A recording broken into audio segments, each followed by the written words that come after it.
Não tenha vergonha de fazer renda extra, tenha vergonha de ser vagabundo. Porque o problema é ser vagabundo, fazer renda extra, mano. Eu fiz renda extra a vida inteira. Antes de ter o canal, tinha 6 fontes de renda. Dava aula particular, tinha banda de casamento, tocava em evento, alugava caixa de som, dava aula particular de música, tinha um monte de coisa que eu fazia. Correria, né? Assim que consegui ter uma vida de qualidade mesmo tendo um salário baixo. Meu salário era baixo, mas a minha renda extra complementava o meu salário e fazia eu ter uma vida boa. Meu salário, ó, ali quando eu tinha uns 32 anos mais ou menos, eu acho que era na faixa de uns 2.700, vai, que caía. Eu já tinha ido viajar pra África do Sul, eu tinha um carro quitado, eu tinha ido viajar pra Punta Cana, eu já tinha ido pra Miami. 2.700 você ganhava, Duda?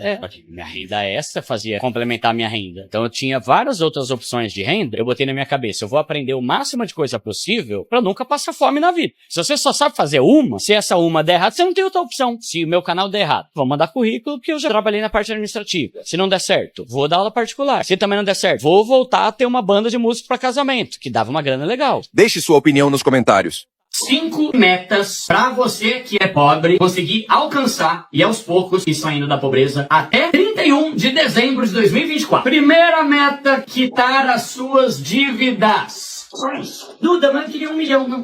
Quitar as suas dívidas. Segunda sugestão de meta totalmente fácil e possível, montar uma reserva de emergência. 3.000 ou 5.000 reais. Reserva de emergência é aquele dinheiro que você tem separado para usar em casos de emergência e urgência. Terceira sugestão de meta, investir dinheiro. Ninguém sai da pobreza se não tiver dinheiro investido no banco. Meta para você, 1 milhão de reais? Não. 100 mil reais? Não. A sua meta é ter 3 ou 5 mil reais investidos. Pode ser na renda fixa, um CDB, LCI, pode ser numa conta digital, tudo bem. Quarta meta, comprar sua casa. Que tal até o final do ano você se programar para comprar e financiar o teu AP, a tua casinha? E a quinta meta, galera, essa meta aqui é bem importante. A meta é deixar de ser burro. Lembra que a tua meta não precisa ser necessariamente relacionada a dinheiro. Pode ser uma meta intelectual, uma meta de conhecimento. Você tem um carro de 50 mil? Você pagou à vista? Como? Você tinha 50 pau? Não. É que eu comecei com um carro de 15, depois juntei mais 5, comprei um de 20, depois evolui para um de 30, até chegar num de 50. A vida ela é feita de processos, não de cagada.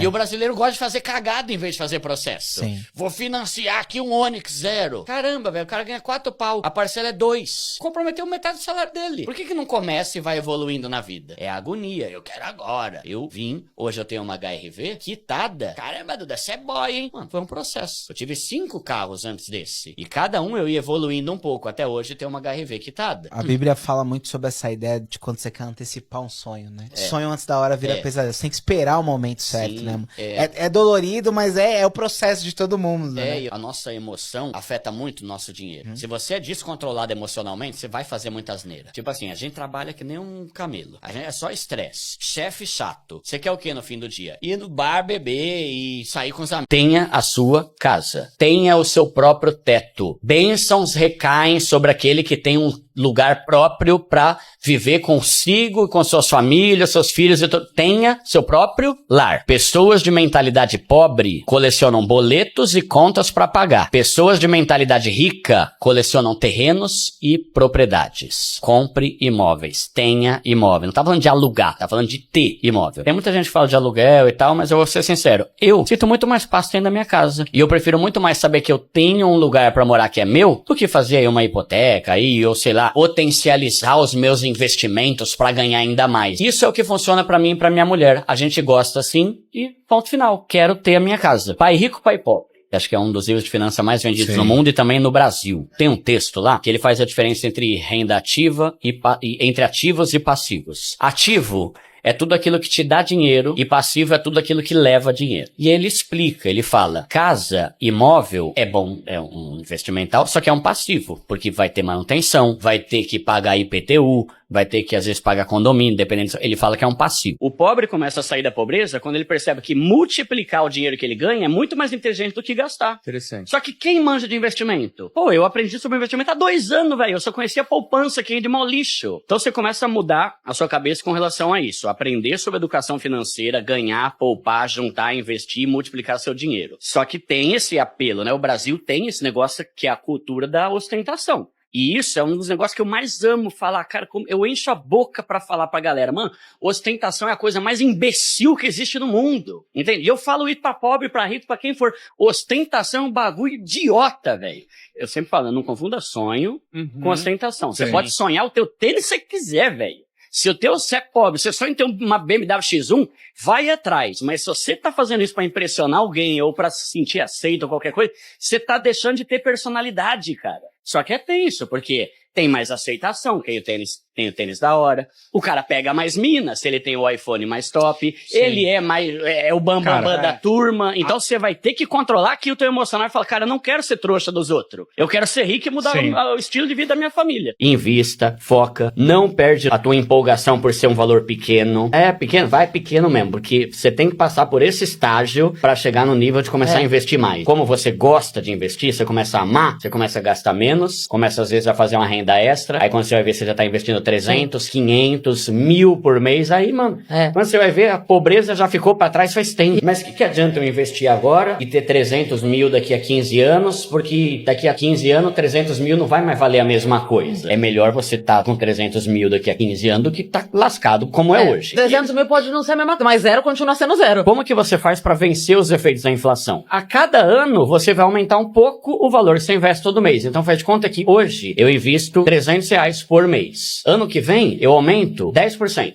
A partir do ano que vem, 330 todo mês. No outro ano, 362. Sabe, eu vou aumentando, assim vai ser um aumento pequeno, só que isso vai fazer com que lá na frente, nos 15 ou 20 anos, eu não tenha mais 300, tenha tipo 700. Descubra como milhares de brasileiros estão saindo das dívidas. Acesse o link no perfil. Pague à vista tudo que você comprar. Compre à vista. Aí a pessoa chega e fala, Duda, não tem como um pobre comprar nada à vista. Tem. Por que o pobre não consegue comprar nada à vista? Porque o cara ganha R$2.000, a fatura do cartão de crédito dele é 1.100. Por que o pobre não consegue comprar nada à vista? Porque o dinheiro que ele recebe no quinto dia útil, que deveria ser pra ele comprar coisa à vista, já tá tudo comprometido pra pagar o cartão. E isso que a galera tem que entender. Pra você sair da pobreza, o primeiro passo é você quitar suas dívidas. Agora, de que adianta você tá se esforçando aqui pra quitar, mas essa outra mão tá passando o cartão de crédito parcelado em todo lugar? Você só vai deixar de ser um endividado quando você parar de parcelar as coisas. E isso é fato, porque o parcelamento é o quê? Comprei um notebook aqui e parcelei em 20. É uma dívida. Comprei uma xícara e parcelei em 10. É uma dívida. Comprei um microfone e parcelei em 3. É uma dívida. Tudo que você pegou e não pagou tudo se torna uma dívida. Você tá devendo. Chega, né? E quando a pessoa é viciada em parcelar tudo, o que acontece? O que todo mundo me escreve. Duda, a minha fatura do cartão de crédito é 80% do meu salário. Porque se você tá todo endividado, você vai trabalhar o mês inteiro só pra pagar as dívidas. Financiamento é a solução pra quem é pobre. Não tem o que fazer. Né? O pessoal chega e fala, não, mas financiamento é a pior coisa. Cara, não tem como.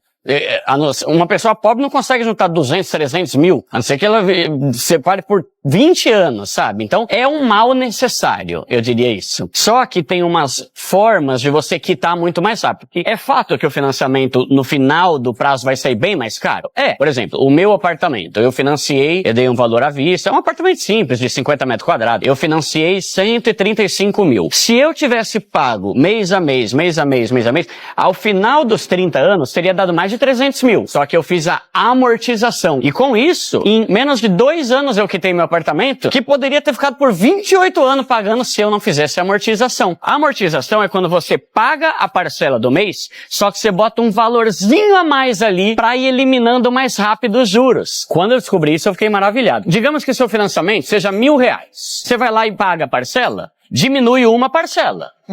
É 300 parcelas, vai virar 299. Quando você amortiza com mais R$1.000, ele não elimina uma parcela, ele elimina 5, 6 de uma vez só. Você quer ficar rico? O caminho pro enriquecimento, ele tem 4 processos. Estudar. Por quê? Porque senão você vai ser burro, velho. E não dá pra ser rico burro, mano. Sim. Você vai voltar pra pobreza se você continuar burro. Você pode ganhar na Mega Sena. Se você é burro, você vai voltar a ser pobre. Esse é o primeiro de todos. Segundo, trabalhar, viver na simplicidade e investir. É isso que você precisa pra enriquecer. Vai ter que fazer esse processo, né? É uma caminhada em que do pobre pro rico não tem uma Mega Sena. Do pobre pro rico tem quitar as dívidas, limpar seu nome, parar de ficar...